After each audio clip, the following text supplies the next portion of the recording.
పశ్చిమాసియాలో యుద్ధం, గల్ఫ్లో చిక్కున్న 5 లక్షల మంది భారతీయ విద్యార్థులు.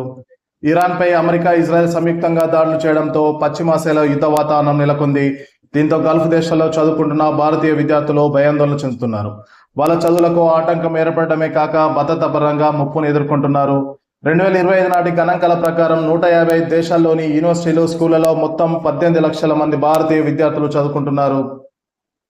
వీళ్ళలో పశ్చిమాసియాలోనే దాదాపు 5 లక్షల మంది ఇండియన్ స్టూడెంట్స్ ఉన్నారు. ఈ ప్రాంతంలో దాదాపు లక్షల మంది భారతీయులు నివసిస్తున్నారు. దీంతో ఇక్కడ భారతీయులకు అనుగుణంగా ఉండే సిలబస్ నే బోధిస్తారు. అందుకే భారతీయ విద్యార్థులు ఇక్కడ చదువుకునేందుకు ప్రాధాన్యత చూపిస్తారు. కేంద్ర గణాంకాల ప్రకారం చూసుకుంటే యూఏలోని అత్యధికంగా 2,53,000 మంది భారతీయ విద్యార్థులు చదువుకుంటున్నారు. తర్వాతి స్థానాల్లో సౌదీ అరేబియా 75,000 మంది స్టూడెంట్స్ ఉన్నారు. Kuwait, Khattar, Oman, Bahrain, Israel దేశాలు ఉన్నాయి. దాదాపు 5 లక్షల మంది భారతీయ విద్యార్థులు ఈ దేశాల్లో చదువుకుంటున్నారు. అక్కడ మార్చి 2న 10వ తరగతి, 12వ తరగతి సిబిఎస్ఈ బోర్డు పరీక్షలు జరగాల్సి ఉంది. ఉద్రిక్త పరిస్థితుల నేపథ్యంలో వాటిని కూడా వాయిదా వేశారు.